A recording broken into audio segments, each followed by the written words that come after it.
When people message me about Germany, most of the times they talk about jobs, visas, salaries, opportunities, how long it will take to get PR, all the positive things, all the things about success stories. But the truth is, life abroad is always not about success stories. I even questioned myself, I questioned the system here, I questioned even our existence in Germany. Do we need to continue living here? Should I already leave and go somewhere else? These type of things are actually common. So today I wanted to share 5 worst experiences that happened for me and my family in Germany and what I learned from it. So please take this video in that spirit, not about complaining or whining about what happens to us in our life. Let's get started. First experience, the kitchen incident and the deposit shock. This has happened in our first rental apartment. When we came to Germany, first we were living in a studio apartment for nearly 2 months and then we moved to our first rental apartment. It was a fully furnished apartment,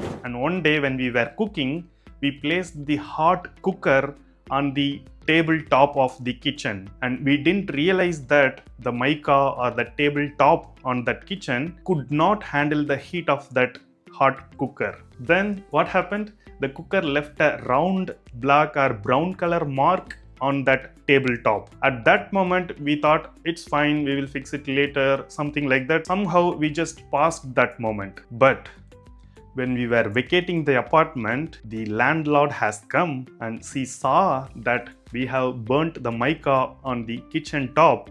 She said that the whole top needs to be replaced. That was actually a real shock for us. It's not a small amount, it is a huge amount, and when we were to leave the apartment, we were supposed to get back the deposit. And what happened is, most of the deposit amount that was deducted to replace this kitchen top. It was a huge amount for us at that time. Until now, I don't even know if that is real. Do really people change the whole tabletop, or they just somehow remove the mica and then paste a new mica? Because I have seen in recent experiences that people are just like that, removing the mica and changing it. But of course, in the first rental apartment, I don't know, maybe she is right, maybe she is wrong, I don't know that. But we lost huge amount of our deposit, but still it's a lesson learned. So what is the lesson to learn here? Of course, don't leave your hot vessel on the tabletop. Having said that, when you are renting an apartment in Germany, when you are going to move in,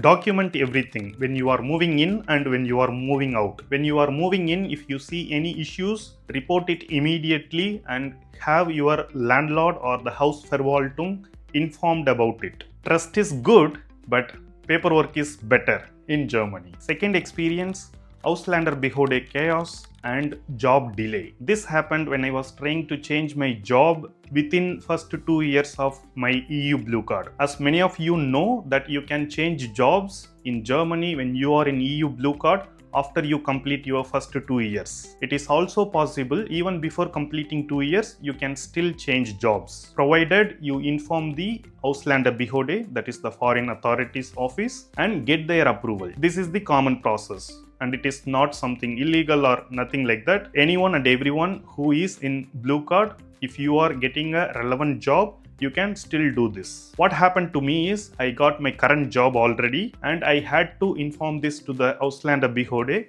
and I will need to get their approval. After I got my new job contract, I reached out to the Ausländerbehörde, but I couldn't get any appointments. But my new employer is asking me to get the approval letter as early as possible. So my notice period is 3 months. So I expected that I could get it within these 3 months of time. But I was not at all getting any appointments to submit my application to the Ausländerbehörde. The city where I lived, usually it is also possible that you can go to Ausländerbehörde ohne Termin without appointments, and there will be a desk who can handle such requests. You will just need to wait for more time, but somehow your question will be answered or your request will be taken care of in the same day. But in the city where I lived, there were too many applications, there were less people to handle it. What happens is, due to the huge number of applications and delayed processing from Ausländerbehörde, the people come very early in the morning, like 5 a.m. in the morning, and stand in the queue to reach out to the ohne Termin desk. It happened for me also. I went there 5 o'clock every day for nearly 14 days. They didn't even take my application. They kept saying that go back, we cannot do it today. If I go again and again, they say that yesterday whatever I told you, it's the same answer today as well. But the problem for me is, even though I'm a skilled labor, even though I have a job in hand, still I am not able to join that because I am waiting for this approval. As the time passes, my 3 months notice period completed and I couldn't join the new job. So I started to be unemployed. Now what happens if you are unemployed? Within 3 months you will need to find a new job, otherwise you will need to leave Germany. In my case, I have the job but I am not able to get the approval. So for 1.5 months I was unemployed.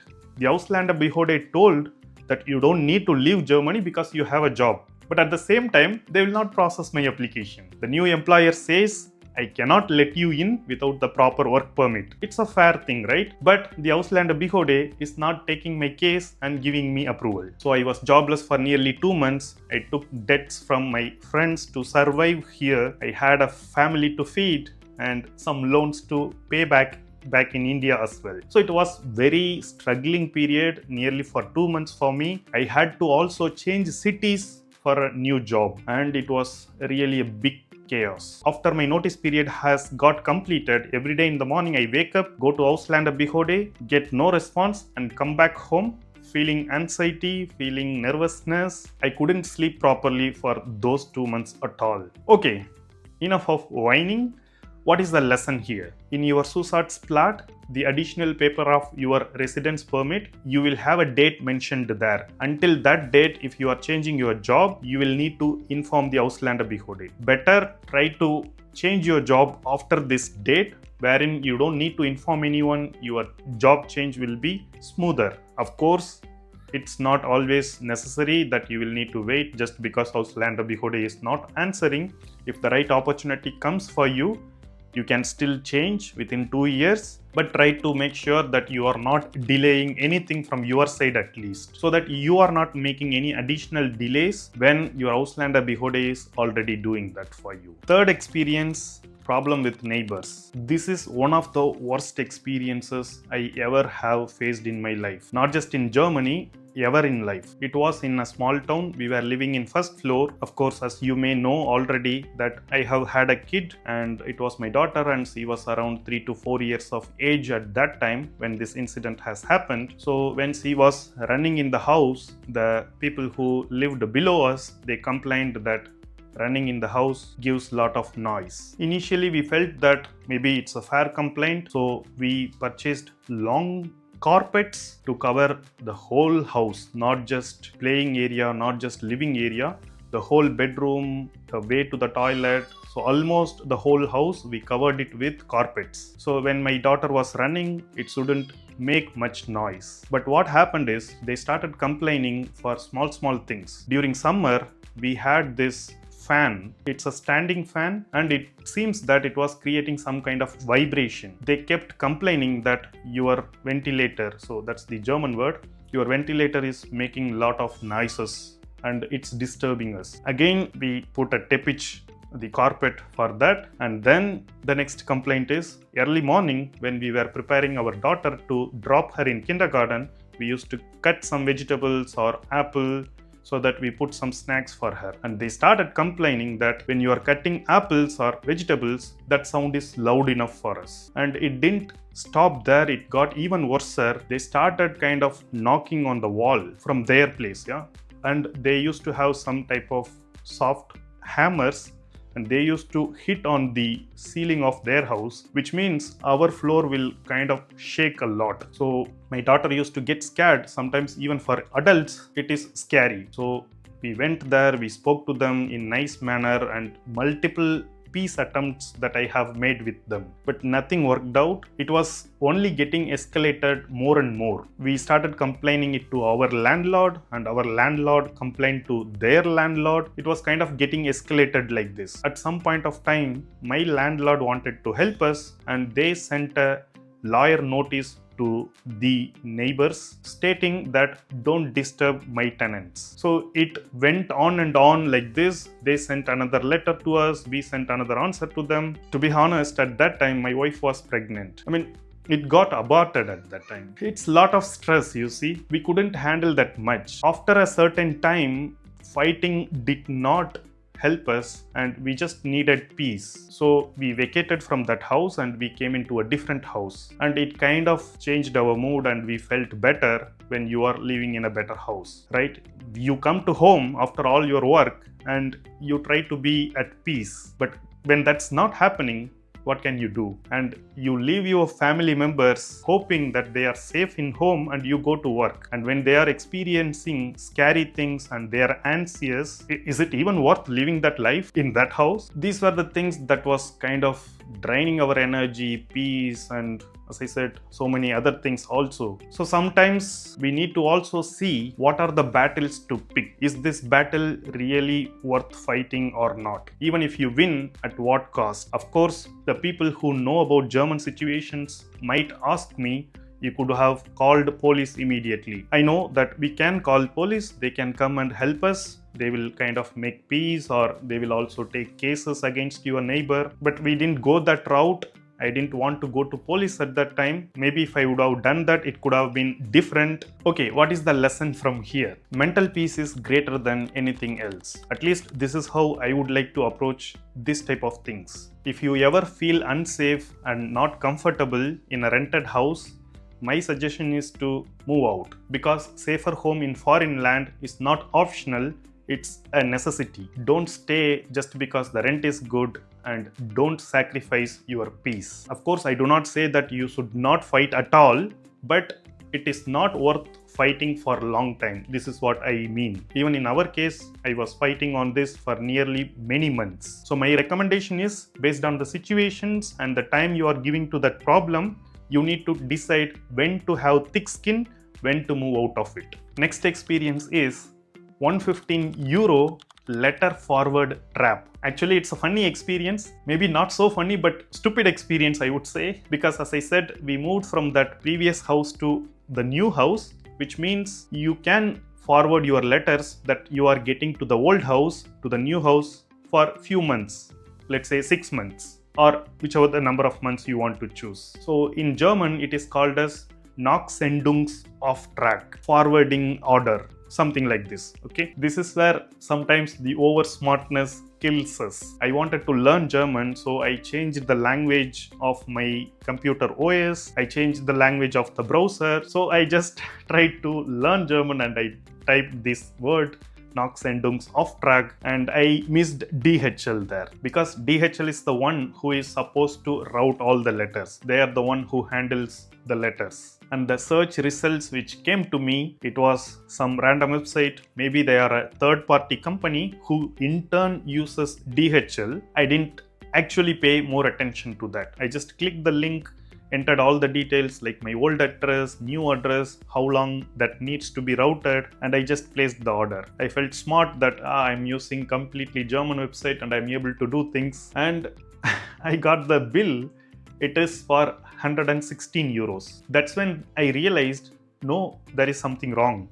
Because usually with DHL, it's only up to €25 or something. Then I rechecked. That's when I realized that I didn't place my order in DHL. Instead, I placed an order in some third-party company. And they charge 4 times of the original price. I felt very stupid at that time. And then I contacted their customer care, stated that I wrongly placed an order with your company. I was supposed to place an order with DHL directly. How will they lose their business? They said, no, it's your mistake.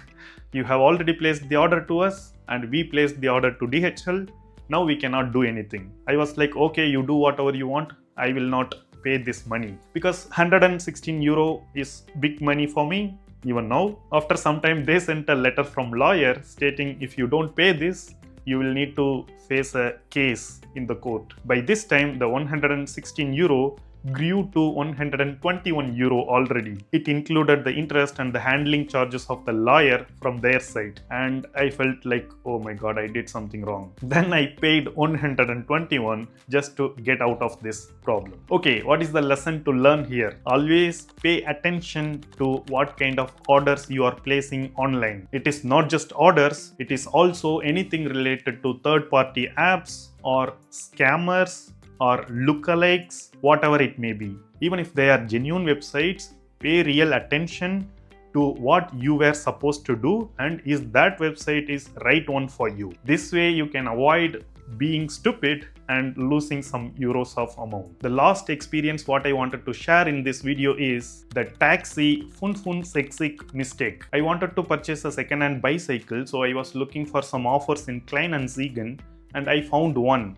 This was very far from the railway station in the city where I was going to buy. It is somewhere like 20-30 kilometers away from my place, and I thought let us take taxis because in one of the big cities where I lived, the taxis used to cost like 10 euros and in 10 minutes or something you will reach the place. But it was always small circles which I have been using taxis. But here from one village to another village like 20 to 30 kilometers, because there is no such apps to book taxis, so I called them and I asked them, how much costs? They said fun seksik. What I assumed in my mind is 5 cent, which means 15 euros. I felt like, oh, it's very good taxi here. It's very cheaper. I was just sitting nicely and enjoying the nature outside, and I was going to get down and the driver said 65 euros. I was like, oh my god, I made another big mistake. Now it's funny for me, but at that time it felt like a big mistake because I was just moving from place to place and I didn't have much to spend. And I was like, oh my god. Luckily, he was accepting card, so I paid with the card and then I went out. So what is the lesson to learn here? After coming to Germany, even if you don't learn anything else in German, at least learn German numbers. It's really tricky with some numbers, and combine it with city or state level dialects, you will not even understand what they are talking. I have already shared a similar experience related to my driver's license video. In case if you have time, you can also check that out. But the important is first learn German numbers. It can get tricky. Okay, these were the 5 different bad experiences or not so good experiences that happened for me in Germany. Some were painful, some were expensive, some were emotionally heavy. But every one of them taught me something, every one of them made me stronger, and sometimes I realized how I react to the problems and what I need to change in myself. And now I would ask you to kindly add your comments and thoughts from my experiences. What could I have done right or wrong? How I would have approached some of these situations? And if you have had tough experiences in your life, either in Germany or from anywhere in the world, you can also share it in comments that can really help someone else. And if you like this type of experience sharing videos, then let me know in comments. If there are enough interests, then I will share more about how we are trying to integrate in Germany, what kind of activities I am doing, what are the things that we do to engage children and for wife and for family, how we are engaging with other Indian communities. Just let me know in comments. I will try to make more videos on that topic. And if you have found something useful from this video, please like this video, share any of your thoughts or questions in comments. And if you think that this video can help someone else, please share it with them. And finally, thank you for watching this video. I will see you in my next video.